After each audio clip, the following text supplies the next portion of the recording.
De vuelta, ahí estaba el último tiro, 8.79. Ahora vamos con 16 grain, con el Khalil. Vamos a dejar andando el primer tiro, después vamos a pausar como hicimos antes. A ver cómo anda con estos.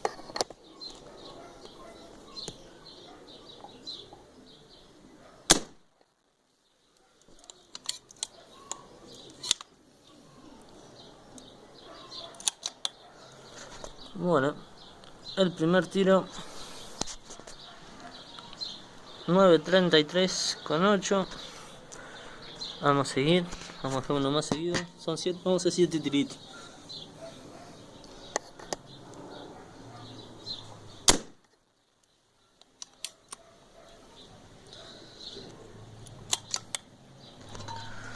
Ahí tenemos 9.32.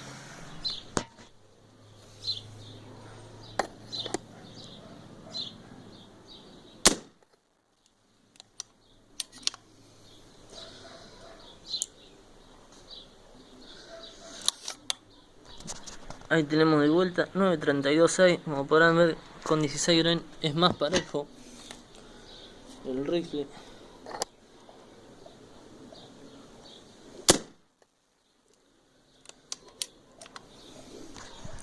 Bueno, 9.32.6. Mentira que estaba reguladito. A ver, para que no digan que estoy mintiendo, vamos a ver si podemos filmar mientras tiramos.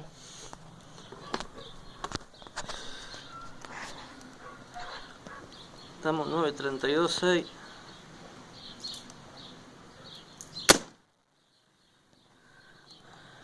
$9.33. Vamos a cargar y hacer otro tirito.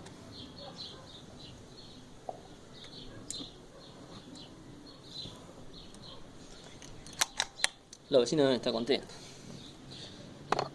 A ver, vamos a ver si podemos filmar otro. No quiero que muera el Crony.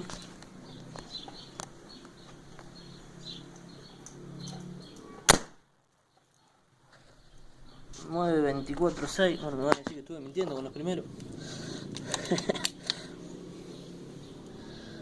Que le estuve tirando afuera el Crony, van a decir capaz. Vamos con otro.